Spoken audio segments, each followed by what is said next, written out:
Today's video is a tag video. I was tagged by Erin for the reading habits tag, and I took a picture of the questions on my phone so that I could answer them for you. Thank you very much for tagging me, Erin.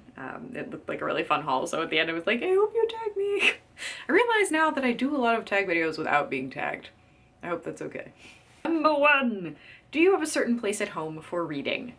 Yes. I mostly like reading in bed, although I also really like reading in my red chair, which is right over there in my office, although it's usually full of laundry, so I don't sit in it as much as I should. I also like to read on the couch under my electric blanket with a cup of tea. That's my favorite place, probably. 2, bookmark or random piece of paper. Used to be a random piece of paper kind of gal. Now, however, I am a bookmark all the way person. I went through a phase of buying bookmarks and then I started making my own. For an example, like I also pick up bookmarks when they're giving them away. This is from Barnes & Noble. They were giving away Beauty and the Beast bookmarks, and so of course I grabbed a couple of those. I also have a couple of bookmarks that I bought. This is a Sheldon one from The Big Bang Theory. This was like 99 cents. Half Price Books is a great place. I think all of their bookmarks are pretty affordable. Then I have a lot of Funko Pops, as you may notice. What I like to do is I cut this part off the side of the box, and I've started using these as bookmarks because they're really durable, and they keep their corners pretty well, and they have my favorite characters on them because I don't buy a Funko unless I'm like really attached to a character. If I start a book intentionally at home, I will use one of these because I have a stockpile of them. But if I'm out and about, I'll just use whatever until I can get home. I never dog-ear pages, except I think I did it once when I didn't have tabs around because I wanted to like remember pages. Oh, it was in the Anne Lamott book when I was getting my hair cut. Although, because I would never do that unless it was a dire situation. Number 3, can you just stop reading or do you have to stop reading after a chapter or a certain amount of pages? I like to end reading on chapter breaks or breaks in the text. So, because I hate, like, I've started doing it now because I don't really know why I was like against it before, but I will put a dot if I don't leave off at a actual break of text because I don't want to waste time rereading a passage, which is stupid because it would be like a paragraph at most, but still. Do I eat while drinking or eating? No. Do I read while eating or drinking? Eating, no. Drinking, yes, because eating, I hate, like I don't want to get food on my books, and I'm very particular about hand oil, which is kind of maybe weird, but like I wash my hands before reading because I don't want my finger oil to get on the book. I don't know. So drinking, of course. Eating, no. A cup of tea and a good book is always good. Multitasking, music or TV while reading. No TV. I can't do that. I like to think I can listen to music while reading, and sometimes I can. Like the Outlander series, the end of the first book, I listened to One Man's Dream by Yanni many, many times at the end of that book. I was also listening to the Outlander soundtrack as I read that book. I was listening to the Sherlock TV soundtrack as I was reading the Sherlock first novel, which I'm still in the middle of, A Study in Scarlet. I can't listen to anything with words when I read, so it has to be instrumental, classical. I'm better at reading with no sound, but I do like when I know something epic is gonna happen in the book, I can find music to match it, and I like doing that. One book at a time or several at once. I used to be a one book at a time person. Like I would finish a book no matter what, but I think as I've gotten older and realized, you know, I only have so many books that I can actually read before I die. Mortality is upon us. I now will put a book aside if I'm not feeling it and start something new. But like I was talking about in my last video, I'm in the middle of so many books right now, and they're all books that I want to finish, and I think it's because of phones. My attention span is different with reading. You know, when I get bored with something, rather than pushing through the boredom and getting re-excited about it, I will put a book aside and not, you know, and I'll pick up something new and get about 30 pages in and then pick up something else. And I don't like that habit. I want to push through. Something that reading The Firestone by Tanya Huff made me realize, notice or at least experience again the act of finishing a book really quickly, because I read this entire book in about a week, probably 4 or 5 days, and I just stuck in the world. I kind of read more. I went back and reread certain passages, and I hadn't finished a book, a novel, in a really long time. And it made me realize how much I miss doing that, like sticking with a book the whole way. So that's why I'm sticking with The Gathering of Shadows this time around. I mean, I hadn't started it before, but I'm definitely sticking with it because I know I love Victoria Schwab's writing. The answer is I am in the middle of a lot of books right now, but I want to finish them. If there's a book that I decide I don't want to finish anymore, I'm giving it away. I actually have an unhaul coming at you soon. I need to remember to film that. Number 7, reading at home or everywhere. I love reading at home, but I also love reading when I'm traveling. I love reading at the park. I love reading outside. I wish I had, like, I live in a townhouse, so it's kind of difficult to, I don't like feeling observed while I read.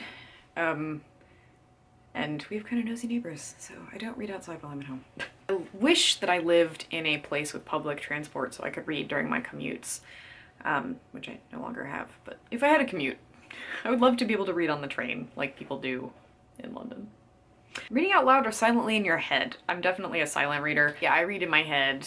Sometimes if I'm having a really difficult time absorbing a passage, or if it's really dense, especially with classic literature or academic writing, I will say a sentence out loud, and hearing it helps understand poetry. Definitely, if I try to read out loud, because that's how poetry is meant to be read. It's meant to be performed. It's meant to be heard. Do you read ahead or even skip pages? I do not read ahead intentionally. Never. I had a music teacher once whom I very much admire, and she told us that she would not read a book before she read the last page to see if it was a happy ending or a sad ending. She wouldn't read books with sad endings. And I was like, what? So I don't ever do that, although I do the same thing that Erin does, which is flip to see how many pages I have left till the end of the book or the end of a chapter, especially if I'm tired and I'm like, I want to go to sleep, but there's like 2 more pages, I will get to the end of the chapter, that kind of thing. Yeah, I don't skip pages. Although that changes for academic reading. If I'm reading a journal article for a paper and it's just droning on, I will do a Control F search on Mendeley and find a passage that will be relevant to my paper and use it for quoting and be done with it, you know? With academic journals, if you are in grad school for literature especially, I recommend reading the introduction, finding the thesis, Control F to find stuff that is relevant to the paper that you are writing, and then read the conclusion and move on with your life, because ain't nobody got time for that. Would you be interested in a movie about academic reading habits? Because I would like to make one. Number 10, breaking the spine or keeping it like new. This is actually something my fiance and I were talking about yesterday, because when we first started dating, which is almost 10 years ago, he laughed at how protective I am of book spines. And most of my book spines, you will note, unless I bought the book, or unless I bought it used and someone else had already broken it, I do not break spines.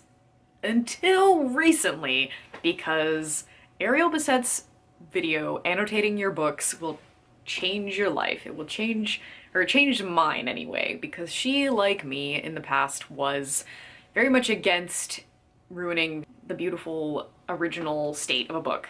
But what she talks about, which is, you know, you buy a book to make it your own book. If you want a book that is still in pristine condition, you can find one again. If I want a beautiful pristine copy of Outlander, I can find another one. I own maybe 4 or 5 copies of Outlander. I do break the spines of books now if I find it difficult to read without breaking it. So I will give an example. Allow me to demonstrate how I used to read books. And this is particularly when dealing with mass market paperbacks, American size. So this book has a very unique size. It's American Gods by Neil Gaiman, which I want to read because the TV show looks great. If I'm not going to break the binding of this book, I'm going to have to be very careful, because this is as far as I can open it in the way that I used to hold books without breaking the spine. And you can hardly even see. Like, and I used to be like, yeah, like not wanting to do it. I would go like this. Like I would do anything possible not to break a spine. And now I'm not totally past that because I love the way an unbroken spine looks, but bringing back my copy of the Firestone over here, I broke the binding of the Firestone multiple times and I kind of like it because it's like mine. I'm gonna start breaking the book's spines now. Do I write in my books? Absolutely. Because I didn't ever used to. I tried to keep my books pristine, but becoming an academic makes you write in your books. You just can't survive without doing marginalia. So, and now I just love it. I love, especially in the Poldark books, which you can barely see, I love going back and seeing what I thought when I first read those passages. Next, whom do I tag? I tag Cherish of the Motley News and the Reading Puppet. I tag her as well. And anyone else who wants to do it, because it's a fun tag and it's cool. I like seeing how people read. So, bookstahooda!